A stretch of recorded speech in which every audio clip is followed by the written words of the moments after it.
right, welcome everyone back to the Mission Possible podcast. I'm Colby Urey, joined by Amanda Morgan here and Kelly Byersmith. Amanda is the director of one of our high explosives manufacturing areas here at the site. I've had the pleasure of working with Amanda for many years, and she knows a lot about chemistry and high explosives. Welcome, Amanda. How are you? Thank you. I'm good. Good. Well, tell us a little bit about yourself, how long you've been at the site, Amanda, your background, if you don't mind. Yeah. So I've been at the plant for 19 years. Actually in June, I was here for 19 years. I did 2 internships at the plant prior to that, and the entire time it's been in explosives technology. So I liked it and stayed there, I guess. Yeah. But started, my internships were with the analytical lab, helping them with some material reports and digging a little deeper on some material issues they had. And then when I hired on full-time, I was hired to replace some of the retiring engineers for synthesis and formulation. So I was the engineer for synthesis and formulation for about 3-4 years, and then I took over as the manager of synthesis and formulation. Okay.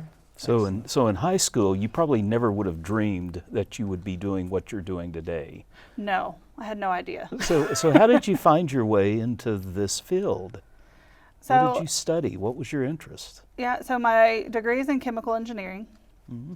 I actually had scholarships from Pantex, so I knew about Pantex when I was in high school. Okay. But I'm going to be honest, I had no idea what they did. I just knew they were giving me a lot of money.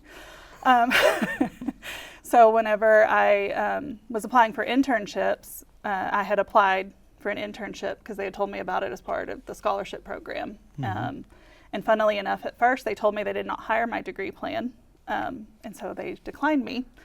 And then the plant manager at the time, he had told them to reevaluate my resume because they were paying for a large chunk of my school.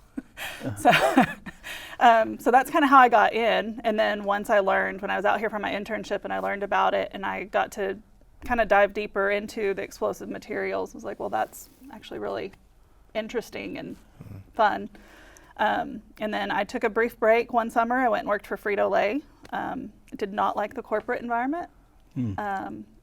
Pantex was, still is. It's more family centered. Like even if you don't have family out here, it's very family focused, and you don't feel like you're part of a corporation. Pantex is the explosives center, manufacturing center of excellence for the nation. We're making tremendous investments in new facilities and trying to vertically integrate that supply chain. It's critical to our missions. Could you say a little bit about some of the challenges that you faced and how you've overcome some of those? Yeah, so biggest challenge is material supply chain. That's probably 90% of my time these days.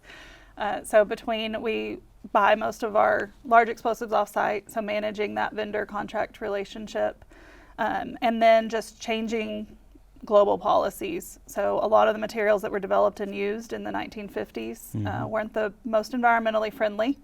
And so as manufacturers are changing their processes, changing their materials, we have to make sure that the new materials still meet all the requirements and perform the way the design agencies want them to perform. So a lot of times there's not a direct one-for-one, and so we have to help with that, especially on the production side, making sure that even if it meets the design agency requirements, it has to be producible. So it may meet all requirements, but if we can't make it, that poses a whole different set of challenges. So that's probably the most challenging, is just those material issues on a day-to-day. You've been busy lately, haven't you? I've been very busy lately. She has yes, been sir. busy. Yeah. So Amanda, in the 19 years you've been here, when you think back of all the experiences you've had, what's the most rewarding to you in terms of accomplishments or something you and your team have been able to fulfill? For me personally, on the engineering side, it was developing PBX 9012. So that's a material that's used on the 61 Mod 12. And probably most rewarding for me is because that was the material I researched when I was an intern. I was researching LX07, its predecessor. And so I had already researched it, knew quite a bit about it. And then when I hired on full time, Monty Cates was actually the manager of our synthesis and formulation. He's now our director. He came to me and was like, hey, we really need to restart manufacturing on LX07. Can you help us out with that? So I kind of got to see that one start to finish.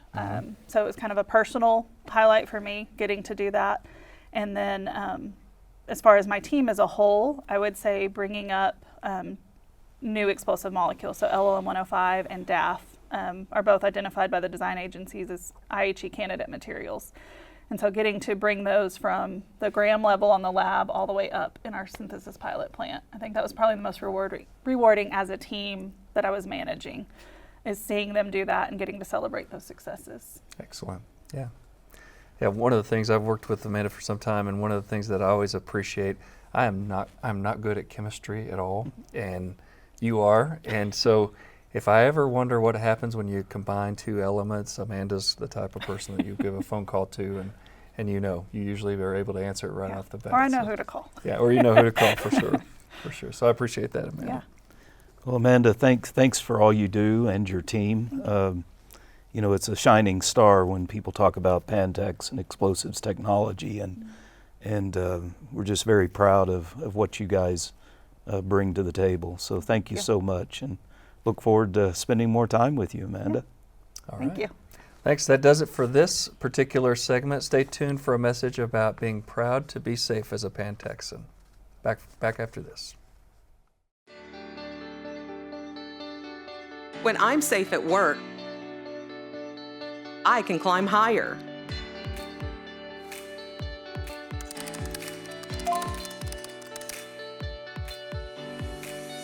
When I'm safe at work, I can find balance in my life.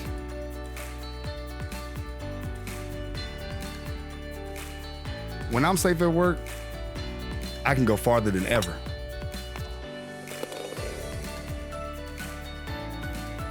When I'm safe at work, I can always make it home.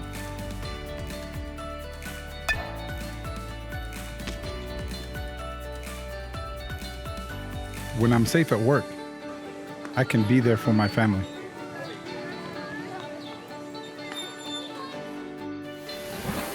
When I am safe at work, I can fuel my passions. When I'm safe at work, I can grow my potential. When I'm safe at work, I can ride free.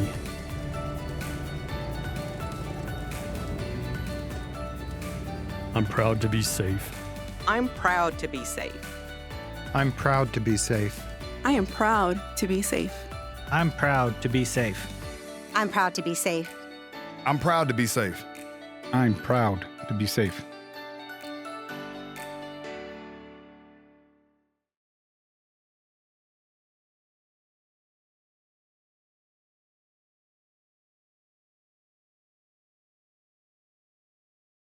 Welcome back to Episode 10, Segment 2 of Mission Possible Podcast. Today we've got Mark Evans with us. Mark is working at the VMF. Could you tell us a little bit about the vehicle maintenance facility and what they do for the nation? Yes, so the vehicle maintenance facility, our mission statement, kind of our own thing, is we maintain, repair, and modify vehicles and equipment that have internal combustion engines so that users, other groups can accomplish their work on site, as well as we do work for the Office of Secure Transportation to meet their mission, which it ties into Pantex's mission as well. Yeah, I actually snuck out there about a week ago and met with some of the guys, and it was, it was just real gratifying to see how proud they are of what they do and the perfection that they bring to their jobs. How long have you worked out there? How did you get into that business?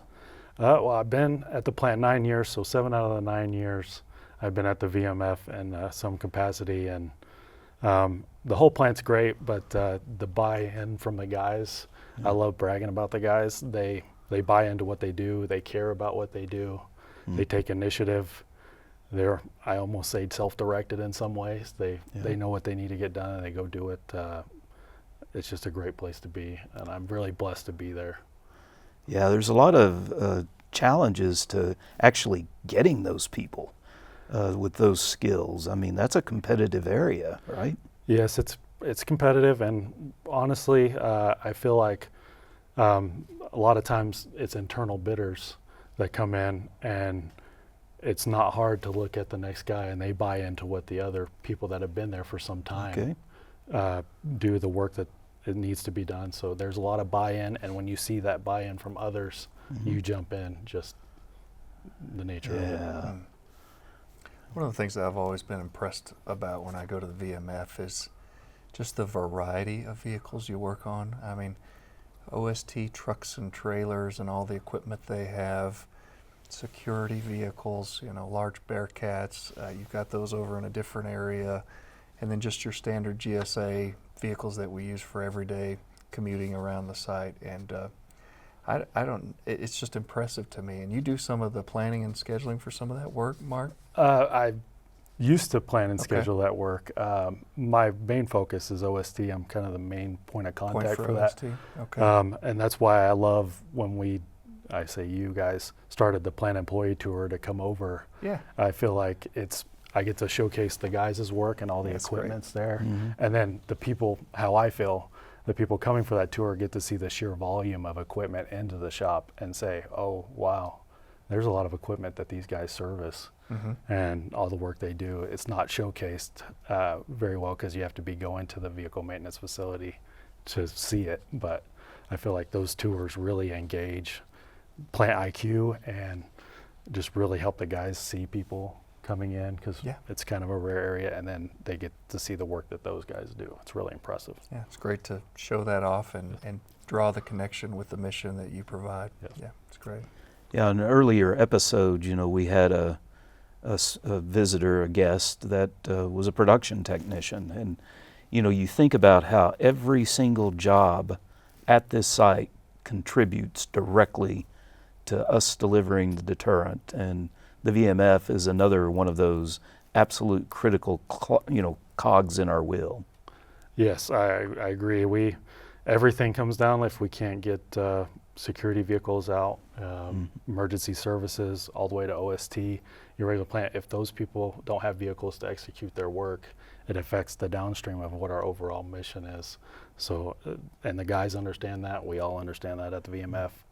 And I just can't speak highly enough of them for the buy-in that they've given to the program. You're proud to be a Pan Texan, and we're proud to have you here. I appreciate it. Sure, thank you. And thank the team out there for us too. Will And do. tell them I'll be making another trip out there, but I'll call someday when you might have hot dogs or something cooking. I don't know. Oh yeah, we'll have it ready for you. All right, thank you, sir. Sounds Thank great. you. Well, thanks, Mark, very much. Appreciate it. That does it for this segment. Stay tuned for more episodes. And as always, if you have any questions, please place them right here to this address. Thanks a lot, everyone.